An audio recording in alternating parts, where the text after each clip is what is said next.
You know, there's something rather extraordinary about the human capacity for self-destruction. We can climb mountains, build magnificent cities, compose symphonies that move souls to tears, and yet somehow we consistently sabotage our own happiness with the dedication of a master craftsman. We are, it seems, our own most reliable adversary, working tirelessly against our own best interests, with a precision that would be admirable if it weren't so tragic. I want to suggest something that might sound peculiar at first.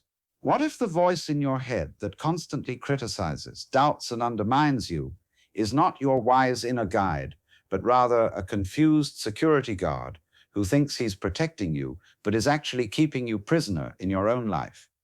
Let me tell you about Michael, a talented graphic designer who had spent 15 years systematically destroying every opportunity that came his way, not through laziness or lack of skill, but through what he called his inner saboteur, a voice that convinced him he wasn't ready, wasn't good enough, wasn't worthy of success.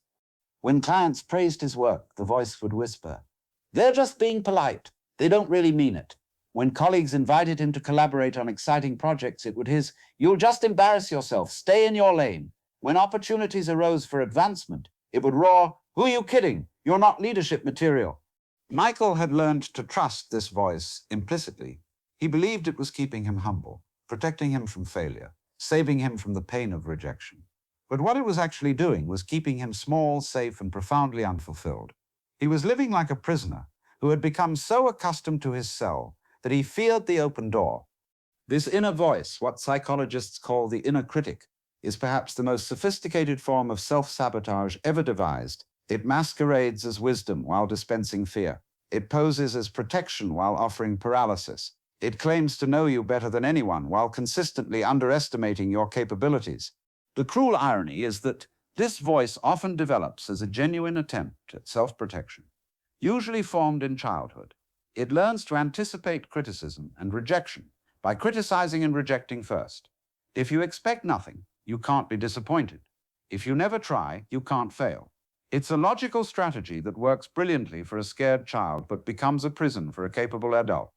Michael's inner critic had formed during his early school years, when a particularly harsh teacher had made him feel stupid for asking questions. The voice learned that it was safer to stay quiet, to not draw attention, to assume incompetence rather than risk exposure. This strategy protected 8-year-old Michael from embarrassment, but 40-year-old Michael was still following the advice of a frightened child. The turning point came when Michael was offered a position as creative director at a prestigious agency. It was exactly the kind of opportunity he had dreamed about for years. The salary was excellent, the creative freedom was extensive, and the team was full of people whose work he admired. His first instinct was to decline. The voice immediately went to work. "You're not qualified for this. You'll be exposed as a fraud. Everyone will see that you don't belong here. It's better to stay where you are, where it's safe." But something stopped Michael from immediately following this familiar script. Perhaps it was exhaustion from years of playing small. Perhaps it was the sudden recognition of how many opportunities he had already sabotaged. Or perhaps it was the dawning awareness that the voice that claimed to be protecting him was actually the source of his suffering. For the first time in his adult life, Michael decided to question his inner critic. Instead of automatically believing its warnings, he began to examine them with curiosity. Was he really unqualified? He had 15 years of experience and a portfolio that had impressed the hiring committee. Was he really likely to be exposed as a fraud? His work spoke for itself. He had created campaigns that had won awards and generated real results for clients. As he investigated his critics' claims, Michael realized they were based not on current reality, but on ancient fears. The voice was still protecting the 8-year-old who had been made to feel stupid, even though that child had grown into a competent, creative adult. This was Michael's first glimpse of a profound truth. The inner critic is not actually you. It's a survival mechanism that developed to protect you. But it's operating from outdated information. It's like having a security system that was installed decades ago and never updated. It's still protecting against threats that no longer exist, while missing the real opportunities and dangers of your current life. Understanding this distinction changed everything for Michael. Instead of being at war with his inner critic, he began to see it as a well-meaning but confused part of himself that needed to be gently updated rather than violently suppressed. He started having conversations with this voice acknowledging its concerns while providing it with current information. "I understand you're worried about embarrassment," he would tell it. "That made sense when I was 8 and didn't know much about anything. But I'm 40 now, and I actually do know quite a bit about design and leadership. The risks you're warning me about are much smaller now, and the cost of not trying has become much larger." This internal dialogue felt strange at first, almost like talking to himself. But Michael discovered that the inner critic responded well to being heard and acknowledged rather than fought and suppressed. When he validated its concerns while gently correcting its outdated assessments, it gradually became less aggressive and more collaborative. Michael accepted the creative director position, and for the first time in years, he felt like he was moving toward his potential rather than away from it. The work was challenging, but not in the catastrophic way his critic had predicted. He made mistakes, but they were learning opportunities rather than evidence of fundamental inadequacy. His colleagues respected his expertise, and he found that he actually was quite good at leadership. But perhaps most importantly, Michael learned to distinguish between the voice of fear and the voice of wisdom. Fear speaks in absolutes. You can't do this. You're not good enough. You'll definitely fail. Wisdom speaks in possibilities. This will be challenging. You might struggle at first. You have the capacity to learn and grow. Fear tries to keep you exactly where you are. Wisdom encourages you to become who you're capable of being. Fear is concerned with avoiding all discomfort. Wisdom understands that growth requires some discomfort. Fear assumes the worst possible outcome. Wisdom prepares for various outcomes while remaining optimistic about your ability to handle them. Learning to hear this difference is perhaps the most important skill anyone can develop. Because until you can distinguish between the voice of your inner critic and the voice of your inner wisdom, you'll continue to mistake fear for guidance and paralysis for prudence. I want to share another story that illustrates this beautifully. There was a woman named Lisa who had wanted to write a novel for 20 years, but had never written more than a few pages. Every time she sat down to write, her inner critic would begin its familiar refrain: "Who do you think you are? You're not a real writer. You have nothing interesting to say. Even if you finish it, no one will want to read it." Lisa had become so accustomed to this internal commentary that she barely noticed it anymore. She just accepted that she wasn't a writer, and that her desire to write was some kind of silly delusion. She filled her time with other activities, always planning to write someday when she felt more confident, more prepared, more worthy. But during a particularly difficult period in her life, when many of her external distractions fell away, Lisa found herself face to face with the emptiness that her unlived dreams had created. She realized that her inner critic hadn't been protecting her from failure. It had been guaranteeing a different kind of failure, the failure to try. Lisa decided to conduct what she called an inner critic audit. She started writing down every discouraging thought that arose when she considered pursuing her writing dream. The list was extensive and brutal. "You're too old to start now. You don't have an MFA. You haven't read enough books. You don't understand story structure. You're not clever enough. You're not original enough. The market is saturated. Publishing is impossible." But then Lisa did something interesting. She researched each of these facts and discovered that most of them were simply not true. Many successful writers had started later in life. Many didn't have MFAs. Many had learned their craft through practice rather than formal education. The publishing landscape, while challenging, was more accessible than ever with new technologies and platforms. More importantly, Lisa realized that even if some of these challenges were real, they weren't insurmountable. They were simply obstacles to be navigated, not walls that made progress impossible. Her inner critic had been presenting challenges as absolute barriers when they were actually just part of the normal process of pursuing any meaningful goal. Lisa began writing despite her critics' objections. At first, the voice was incredibly loud and persistent. Every sentence she wrote was met with a barrage of criticism. Every paragraph was declared inadequate. Every page was deemed proof of her fundamental lack of talent. But something interesting began to happen as Lisa continued to write. The critic's voice gradually became less credible. As she accumulated pages of actual writing, the claim that she wasn't a writer became obviously false. She was literally in the act of writing. As she developed characters and plot lines, the assertion that she had nothing to say became absurd. She was clearly saying something, whether or not it was perfect. The inner critic, Lisa realized, was most powerful when she wasn't actually doing anything. It thrived on hypotheticals and speculation. But when confronted with concrete action and evidence, its authority began to crumble. It was like a paper tiger that looked terrifying from a distance, but revealed its harmlessness up close. After 6 months of consistent writing, Lisa had completed a first draft of her novel. It wasn't perfect, but it was complete, and it was hers. More importantly, the process had taught her to recognize the difference between constructive self-evaluation and destructive self-attack. Constructive self-evaluation sounds like, this scene isn't working yet. What am I trying to accomplish here? How can I approach it differently? Destructive self-attack sounds like, this is terrible. I'm a terrible writer. I should just give up. Constructive evaluation leads to improvement. Destructive attack leads to paralysis. Constructive evaluation treats problems as solvable challenges. Destructive attack treats problems as evidence of fundamental inadequacy. This distinction is crucial because self-sabotage often masquerades as self-improvement. The inner critic claims to be helping you maintain standards and avoid embarrassment, but actually helpful internal guidance focuses on specific actionable improvements rather than global devastating judgments. Both Michael and Lisa learned that the key to working with their inner critics wasn't to eliminate them entirely. That voice is often too ingrained to simply disappear. Instead, they learned to change their relationship with the voice. They stopped automatically believing it and started treating it like any other opinion that might or might not be accurate and useful. This shift in perspective was transformative.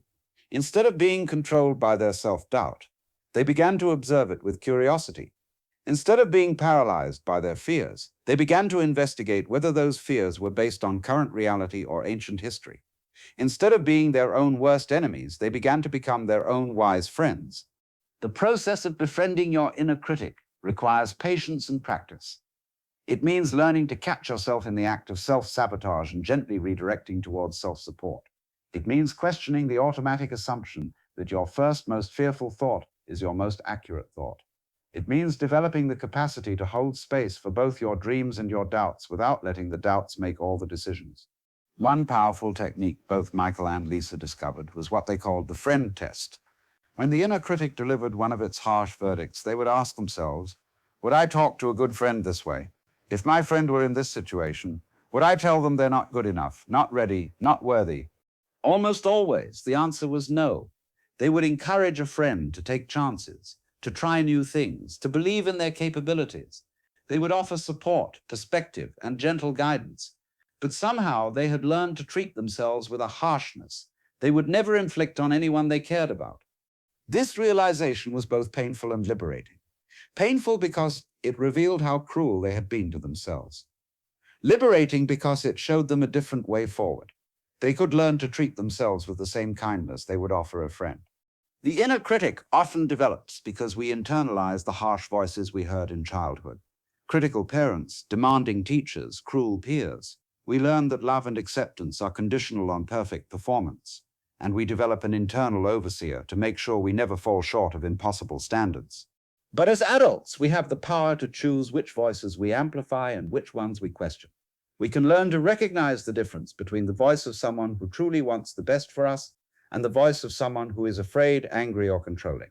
We can update our internal guidance system to reflect our current capabilities rather than our childhood vulnerabilities.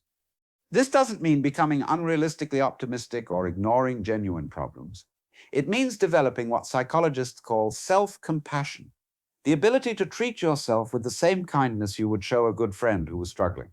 It means learning to support yourself through challenges rather than attacking yourself for having them. Self-compassion involves three key elements: mindfulness, awareness of your thoughts and feelings without immediately judging them; common humanity, recognition that struggle and imperfection are part of the human experience, not evidence of your unique inadequacy; and self-kindness, treating yourself with warmth and understanding rather than harsh criticism. When Michael faced a particularly challenging project at work, instead of his old pattern of self-attack, "You're going to mess this up. You're not qualified for this level of responsibility," he learned to offer himself support. This is challenging, and it's normal to feel nervous about new challenges. You have the skills and resources to figure this out, even if you don't have all the answers right now. This shift from self-attack to self-support had profound effects on his performance. When he wasn't wasting energy fighting his inner critic, he had more mental resources available for creative problem solving. When he wasn't paralyzed by fear of making mistakes, he was more willing to take the calculated risks that led to breakthrough solutions. Lisa discovered something similar in her writing practice. when she stopped berating herself for imperfect sentences and started encouraging herself for the courage to write them, her creativity flourished. When she stopped treating every draft as a final judgment of her worth and started seeing each draft as one step in an ongoing process, she was able to write with much more freedom and joy. The transformation from self-enemy to self-friend is perhaps one of the most important journeys anyone can undertake, because until you learn to be on your own side, you're fighting a war with the one person who will be with you for your entire life. And it's a war you can never win, because the victory would require destroying the victor.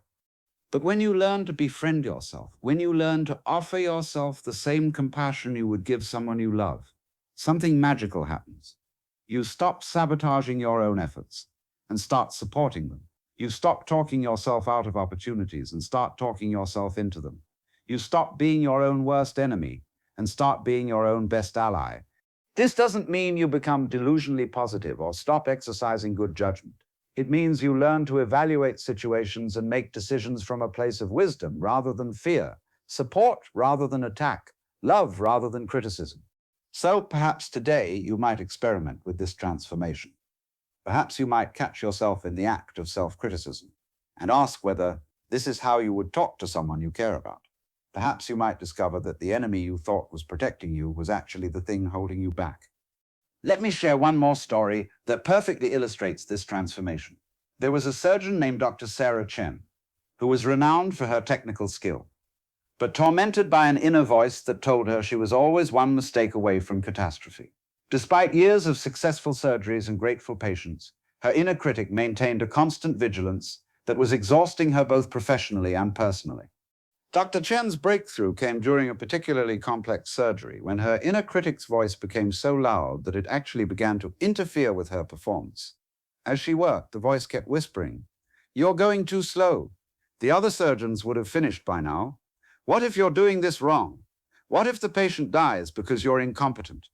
In that moment, Dr. Chen realized that the voice she had always thought was keeping her safe was actually creating the very danger it claimed to prevent.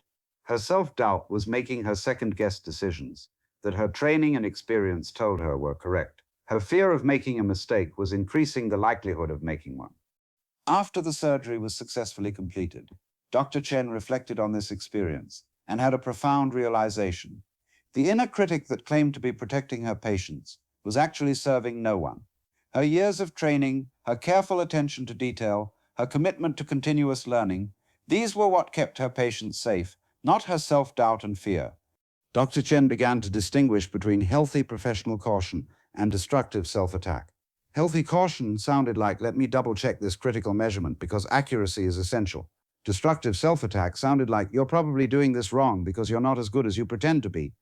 This distinction revolutionized both her surgical practice and her personal life. When she stopped channeling energy into fighting her inner critic, she had more mental clarity available for the precise life-saving work she was trained to do. When she stopped treating every challenge as potential evidence of her inadequacy, she was able to approach difficult cases with the calm confidence they required. The transformation from self-enemy to self-ally is available to anyone willing to examine the voices in their head with curiosity rather than automatic belief. It requires the courage to question thoughts that have felt true for so long they seem like facts rather than opinions. It requires the patience to gradually build new patterns of self-talk that support rather than undermine your efforts. Because in the end, the most important relationship you'll ever have is the one with yourself.